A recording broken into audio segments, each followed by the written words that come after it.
ସାଙ୍ଗମାନେ ଏବେ ମୁଁ ଗାଡ଼ି ଗୋଟେ ଜାଗାରେ ରଖିଦେଇକି ଆସିକି ଦେଖିଲା ବେଳକୁ ସବୁ ନାଚ ସରିଗଲାଣି। ବରଯାତ୍ରୀ ଡ୍ୟାନ୍ସ ସବୁ ଶେଷ ହେଇଯାଇଛି ଆଉ ମଇଦାନ ପୁରା ଖାଲି ପଡ଼ିଥିଲା। ତ ଏପଟେ ଦେଖିଲା ବେଳକୁ ସମସ୍ତେ ଖାଇବା ପାଇଁ ପଳେଇଛନ୍ତି। ତ ମୋତେ ବି ବହୁତ ଭୋକ ଲାଗୁଥିଲା। ମୁଁ ବି ଆଉ ଭୋକ ନ ସମ୍ଭାଳି ପାରି ଖାଇବା ଯୋଉଠି ହଉଥିଲା ସେଠିକି ଗଲି।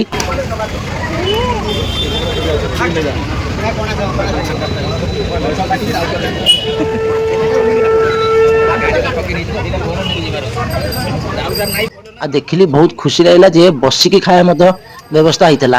ତ ସେଥିପାଇଁ ମୁଁ ଦେଖିଲା ବେଳକୁ ଆଉ ଜାଗା ବି ନଥିଲା ମୋ ପାଇଁ ବସିବା ପାଇଁ। ତ ମୁଁ କିଛି ସମୟ ୱେଟ୍ କଲି। ତାପରେ ଦେଖିଲି ଯେ ଆମ ସାନ ମାଉସୀ ଯୋଉଠି ବସିକି ଖାଉଥିଲେ ସେଇଠି କିଛି ଜାଗା ଫାଙ୍କା ଥିଲା। ତ ସେଇଠି ବସିକି ଖାଇବାକୁ ଭାବିକି ମୁଁ ସେଇଠି ବସି ପଇଲି ଖାଇବା ପାଇଁ।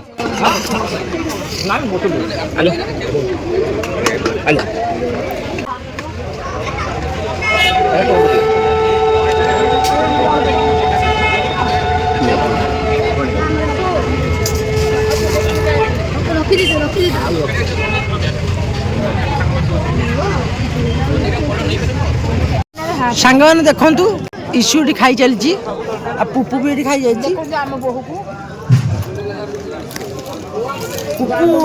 ପୁପୁ ହଉଛି ଏତେ ସ୍ୱାର୍ଥପର ତା ବାବାକୁ ନ ଡାକି ଏକୁଟିଆ ଖାଇଦେଲା।